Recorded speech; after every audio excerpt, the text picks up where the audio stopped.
What do you think is the cause of most people's problems? My name is Yitzwein. I'm one of the rabbis at Inspiring Jews, and I want to thank you for joining the Life is Great podcast.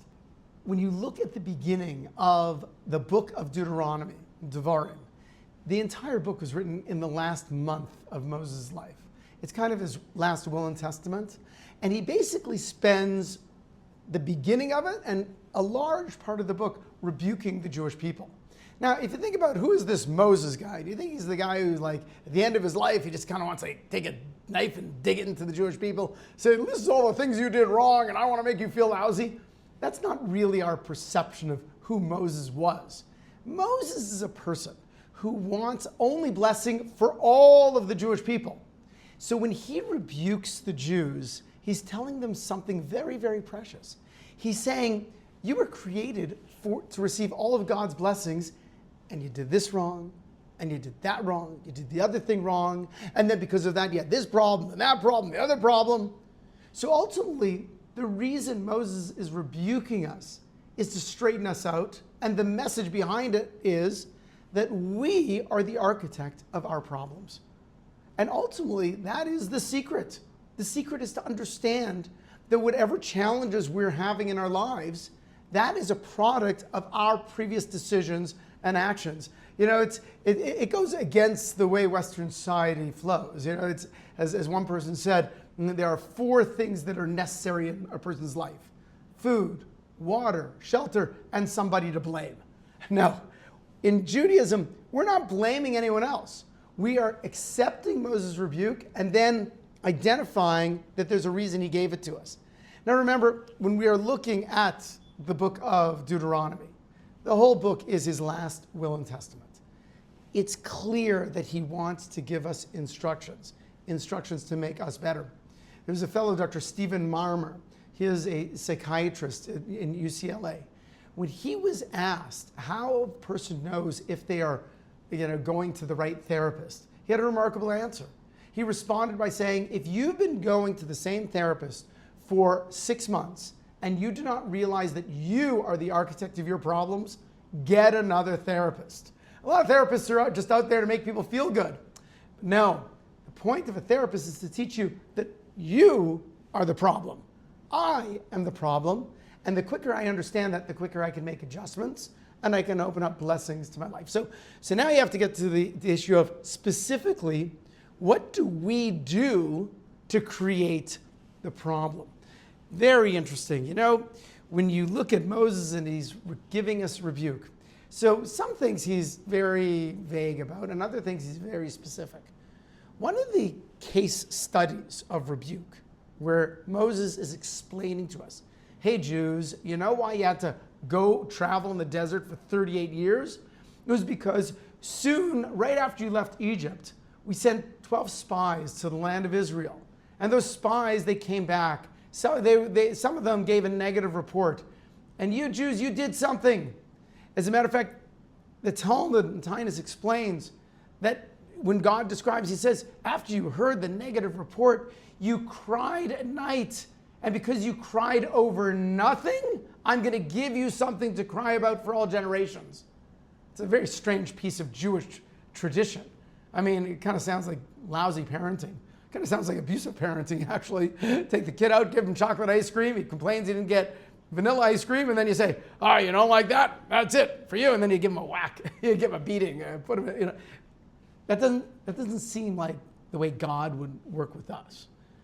So what actually happened in this second recounting, the second examining of the story that happened 38 years earlier, Moses says an amazing thing. He turns and he explains.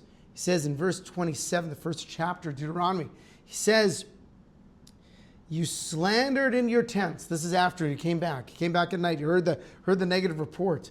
You slandered in your tents and you said, because of God's hatred for us, did he take us out of the land of Egypt to deliver us to the hand of the Amorite to destroy us? What? Because imagine this. Imagine. This is after 3 years of intense reception of miracles, where you have a year of the 10 plagues, where the Jewish people are witnessing God go and, destroy one by one all the segments of Egyptian society. And then culminating with the death of the firstborn and the Jewish people walking out of Egypt with more wealth than could support them for hundreds and hundreds of years. So they walk out, and then God splits the sea, and he allows the Jews to travel across the sea in dry land, destroying the last remnants of the Egyptians. And then when the Jews don't have water, all of a sudden there's water, there's a well of Miriam. And then when they don't have food, the food rains down from heaven, it's the manna from heaven. And then when the Jews would get a little bit of a sunburn, there'd be a cloud of glory that would protect them by day and by night, right? And they would go on, and this is happening for a couple of years, right? So now you're in the second year of the Jewish people traveling. Spies come back from the land of Israel. They all say, hey, you know what? It's a big land. It's a prosperous land. The people are giants, and it's flowing with milk and honey. And what is the people's response? God, you hate us. You hate us. How amazing is that? So let's examine what exactly is going on here, and we will see specifically what we do to create our problems. What parent has not had a situation where one of their children at one time said, you hate me. I don't think you love me. And then the parents scratching their heads saying, what the heck? How do they say it? I feed them, clothe them, I educate them, I took care of them from day one. What is he? How can he even think that I don't like him? How can he think that I don't respect him? How can he think that I hate him? How can that be? Yeah, I get a little frustrated once in a while. I get hot under the collar. Sometimes I blow my cool. But that I hate my child? What in the world is he talking about? You realize there's a concept in the Torah called siman la'avos ma'aseh labanim. Just kidding. Ma'aseh la'avos siman labanim. What does that mean? The actions of our forefathers turn out to be signs in the future for their children. And when we see that Moses would identify something in who we are, that means that it's not only, it wasn't in them, the people in the desert, but it also means in who we are today. And he's identifying a trait. It's a trait of ingratitude that is as old as time, going all the way back to Adam. When Adam refused, when God turned to Adam in the Garden of Eden and said, so Adam, did you eat from the tree I told you not to? And Adam's response was, if you remember, yeah, the woman you gave me, she gave me the fruit and I ate it. Meaning, God, you're the one who caused the problem. So at that point, Rashi, medieval time commentator, he says that Adam was a kfui tov. He was someone who denied the good. He tried to blame God for the greatest good he ever could have gotten, which was Eve, which was woman, right? So what happened? Adam blamed God for his mistake. It's within our nature to blame others. And therefore the Jewish people, even though things were not like exactly perfect, so what happened was they started blaming God. So there are two elements I want to share with you that can help us get out of this issue of blame. Because I want to venture to say that we're not so different than the Jewish people. Like, in other words, the Jewish people, it's hard for us to imagine how they got so distracted from all the miracles and kindness that God was giving them, and they started blaming. But we do it too. I mean, we do it in a different way. Like when you look at a person, people we're closest to, and how quick do we excuse their faults? The people you love the most, the people you love the most, the people you care for the most, how quick are you to excuse their faults? Recently, I heard that the definition of a family member is someone who you wishes will go to hell, but then you'll be worried about how well they're doing there. I want to make sure they're not in danger, right? That's not a family member is that, go to hell. Oh, you're okay though, right? Okay, so you see, a lot of times the people who are closest to us, we don't always excuse their faults so quickly. What about when you hear a negative thing about someone, maybe someone you've known for a long time? Are you quick to put that negative thing in perspective and say, well, listen, I've known them for 10 years and now I heard something bad about them. Does it really check out with their personality, or do you believe it immediately? Or are you one of these people who says, listen, I don't really believe it because he's my friend and I shouldn't believe it, but I kind of do believe it and I'm not going to judge him, but I kind of do. And do you let that seep in? And what about everyday situations? I mean, you're having a great day, but it is 110 degrees today in Las Vegas. I mean, it is. So it's not so pleasant getting into the car, But if you're having a marvelous day, like how quick are you to stop and say, yeah, it's so hot here. What's going on? Or, just, you go to the grocery store, or you're driving in traffic, or you're at work and your boss yells at you. And then you say, oh, how can he yell at me? How can he speak so sternly to me?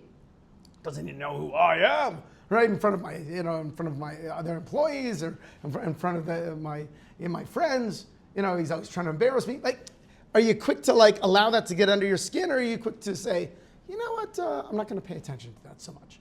So I want to share with you 2 strategies that will allow you to not fall in the same mistake that Adam did, or the people in the desert, and all of a sudden just lose track of all the blessings, lose track of all the wonderful things that others are doing for us, or that God is doing for us. Let's look at those 2 strategies. So one is called the missing tile syndrome, and the other one is called the peripheral tile syndrome. So what is this missing tile syndrome? So imagine you walk into a store and it has a 10-foot ceiling, and maybe it's your office building, whatever. They have those tiles, 2 foot by 4 foot squares, or 2 foot by 2 foot squares. And the ceiling looks pretty good, but there's one tile that's missing. Where does your eye go to? Right up there. It just goes, because that's black. Everything else is white, and that missing tile is black. So your eye, you notice it over and over and over again. There are some people that whatever's going right, the one thing that's going wrong, they notice it and focus on it, and they cannot pull themselves away from it. Being aware that we do this, understanding that, why do I keep focusing on what's missing in this situation? I keep focusing, I went to the dinner, I went to a fancy restaurant for dinner, but they didn't have those special, mashed potatoes that I like, with the grilled onions. And I had a fantastic steak and a great salad, and there was another great side dish, but I really wanted those mashed potatoes. The whole dinner was kind of, or maybe the music was a little too loud in the restaurant. So, there's some people, I remember there was this fellow, Dennis Prager, he tells a story that when he was single and he was dating him and his friend Joseph Telushkin. So afterwards, Telushkin was call him every night and say, at the end of the date, he said, oh, so Dennis, how'd the date go? What was going on? And they'd always give a report. And then one day, Telushkin calls him and says, Dennis, I know exactly what happened in the date that you just went out with. He said, what happened? He said, well, whatever was most important to you that day, that's what the girl was missing.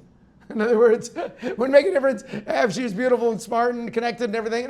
Whatever that day, if sense of humor was an issue, she didn't have a sense of humor.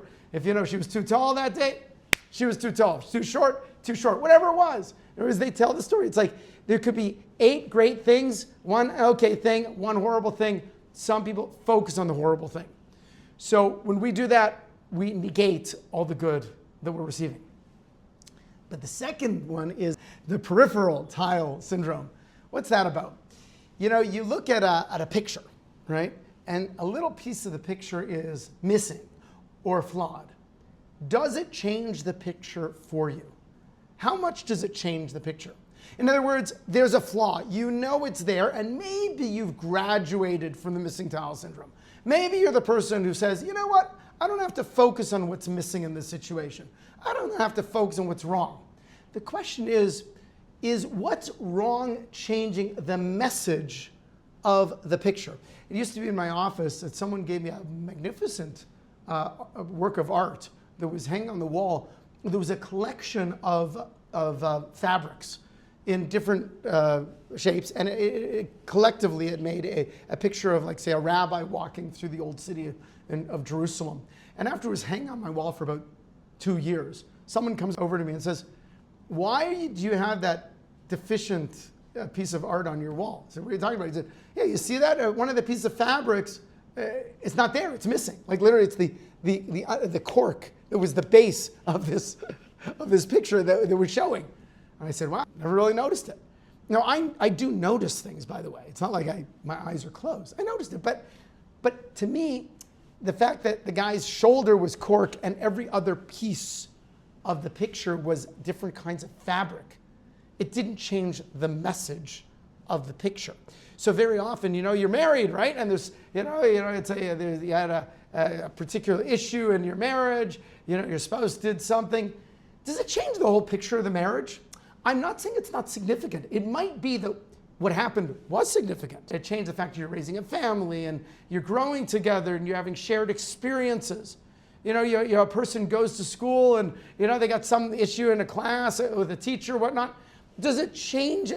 There's a problem, but does it change the message of the situation? Now, sometimes it will change the message. Sometimes the tile that's missing will be the most major tile, and you look at it, you say, the whole painting should be thrown out because I can't even get a sense of what if you go take a look at the Mona Lisa, and the only piece that's missing from this print, so the Mona Lisa, is her entire face. Okay, so you got the hair and you got the background, you don't have her face. Okay, see it. That's not it.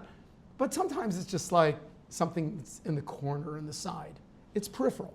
It's a deficiency, it's a problem, but it really doesn't change the whole thing. So understanding those two things we can really get the point of adjusting ourselves so that we don't create problems for ourselves. So we do create our problems by not having the right perspective on ourselves and our events. And then we exacerbate them by complaining about it, by crying about it, by speaking about it. And at a certain level, it sounds pretty horrible. Everyone's making their own problems because we have the wrong perspective and then we fetch. It sounds pretty horrible, but give yourself a little grace. You got to realize that, first of all, this is part of humanity since day one. In other words, God put this trait to focus on the missing tile, to not give perspective on the peripheral tile, right? God gave this to us as a challenge because every time we can overcome it and say, I'm going to keep my perspective right, or even if my perspective is not correct, I'm not going to fetch, I'm not going to complain, I'm not going to make it bigger than it is, we get tremendous reward. There's great benefit in that. That's the first point. The next thing is it's teaching us that struggle to really accept life on life's terms. Just accept what it is. It's 110 degrees today in Las Vegas. I'm living in Las Vegas. That's the way it is. I'm going to figure out a way to enjoy it. Today, it's like, dinner was not exactly as I wanted it. They were missing things in the restaurant. You know what? I'm going to accept it. A person I love is not the exact perfect person for me. They're not doing everything I'd like them to do. They don't agree with me and I don't agree with them all the times. That's okay. There's this issue of unconditional acceptance of what life is. And just saying, okay, I accept it. Doesn't mean I can't fix it. No. Once we accept it, you can fix it. You can start to work on making things better, but you can do that with a peaceful heart, a peaceful mind. And that's really the pathway to avoid all these problems. Because if we have that acceptance, I know things aren't perfect, but I'm not going to focus so much on it. I'll have perspective, and I'm not going to fetch about it. Then what happens is I can move forward, I can fix things, I can make things better, and that really is the pathway to living a fantastic, super marvelous life. That's what it's about. My name is Yitzwine. I'm with Inspiring Jews, and thank you for joining the Life is Great podcast. If you love this, please subscribe. Do your neighbor a favor, do your friend a favor, and share this. They will love you for this if you share this podcast with them. And if you have any questions, please reach out to me, rabbiyitzwine@gmail.com. That's RABBIYITZWYNE@gmail.com. And we'll see you next week. And life is great.